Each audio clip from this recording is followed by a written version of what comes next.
पुण्यात्माओं, एक दिन दास वहाँ गया हुआ था गोवा के अंदर। गोवा एक स्टेट है और समुद्र के किनारे बसा हुआ है। वहाँ भगत ने एक सत्संग करवाया था। हम सत्संग करने गए थे सन 2004 में, और वो सत्संग भी उस समुद्र के किनारे से थोड़ी सी दूरी पर, यानी वहाँ से 8-7 किले दूरी पर, 1000 फुट दूरी पर एक ग्राउंड था, वो बुक करा रखा था। सत्संग समाप्त करने के बाद शाम को टहलने के लिए चले गए और सुबह भी फिर उधर ही घूमने जाते थे। तो क्या देखा, वहाँ पर ये फॉरेनर, विदेशी लोग अपने परिवार सहित उस समुद्र के किनारे रेत के अंदर लौट रहे हैं और रेत को लगा रहे हैं। और वो बता रहे थे कि ये कह रहे, अंग्रेजी में बोल रहे थे, कहा बड़ा आनंद आ रहा है, यहाँ पूरी शांति मिलती है। और फिर उनके बारे में ये भी बताया गया कि ये वहाँ अरबपति हैं, अरबपति।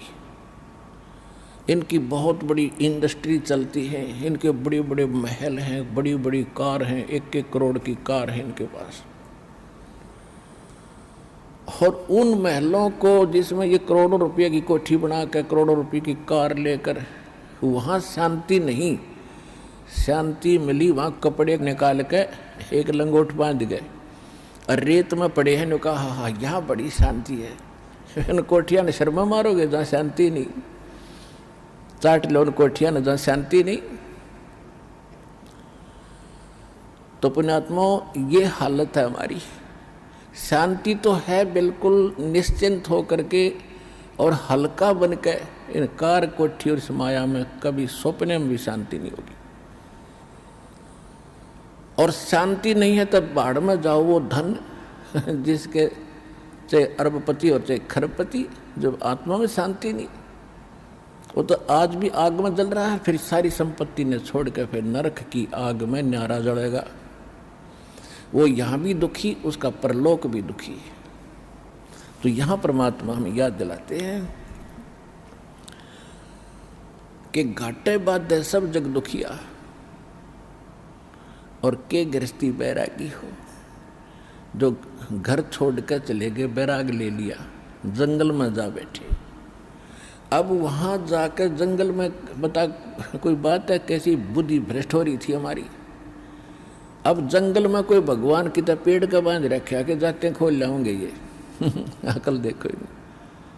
पर आत्मा है, ये भगवान के लिए रुक नहीं सकती। जैसा भी इसको गाइड मिलता था ऐसे ये अपनी सौ प्रेरणा से भाग लेती है। अब घर त्याग दिया, जंगल में पहुंच गया, ठीक है, रोटी खा के गया होगा सुबह सुबह, तो शाम तक कोई दिक्कत ना लेकिन शाम में भूख फेर लगेगी, रात काट लेगा जैसे तैसे, सुबह नहीं होगी उस पर। सुबह फिर भागेगा कहाँ, गृहस्थियों की तरफ, गांव नगर की तरफ, दिए माई वहाँ से मांग के फिर जंगल में बैठ के खाई। और फिर वर्षा होगी तब उसको महसूस होगा भी बहुत दिक्कत आई है, फिर एक झोंपड़ी डालेगा। सर्दी लग गएगी तो कोई कंबल मांग के ले आओगा किसी से, फिर के छोड़ा वह भी चिंता वहाँ नौकी नो बन गई, वो फालतू ज़्यादा बन गई। वहाँ बड़े बनाए मकान थे, बड़ी बनाई रजाई कपड़े थे और बड़ी बनाई रोटी मिलनी थी। वहाँ ना भक्ति करेगी, वहाँ जा बकवाद करी, इस ऐसे भगवान मिलेगा। तो कहने का भाव ये है, बगैर ज्ञान के हम डले ढोरे थे और गृहस्थी न सोचने लग गया कि ये जो बाहर बैठा जंगल में तपस्या कर रहा है यूँ पाओगा भगवान।